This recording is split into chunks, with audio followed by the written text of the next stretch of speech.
Okay, as I said in the introduction, I had to do a lot of customizing of my signal icons. I started out with the CS 1998 icons as a base because they were pretty close. They had a lot of what I needed. For example, here you see there's a 3 over 2 signal mast, and I was able to use that directly. Uh, how to control it, of course, I just modified, but the icon itself is ready and usable. Um, then the dwarf signal was a green red dwarf signal, but I have actual dwarf signals that have a yellow red LED.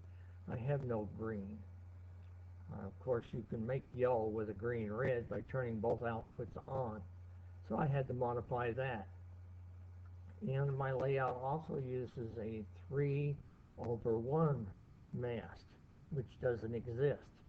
So using a graphics editor program, I started with the 3 over 2 head, simply totally blotted out the bottom half of the mast, and then I found I searched through all the available icons and I found a searchlight icon that I cut and paste and positioned on the mast. So I ended up with a 3 over 1. Of course, once I created the basic mast, then I had to create one for green signal, yellow signal, red signal. I did that for all the icons. So let's get into a little background. I'll show you um, what I did with those signals, just the end result. I'm, of course, not going to edit them for you.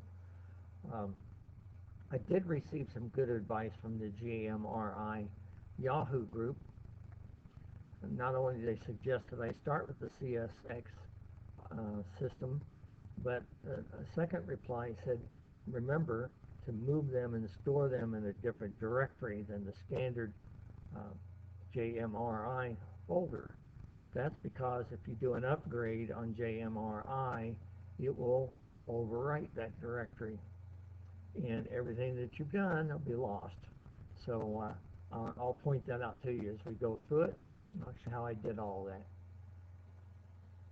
Let me pause now and get things set up so I can show you the next stage.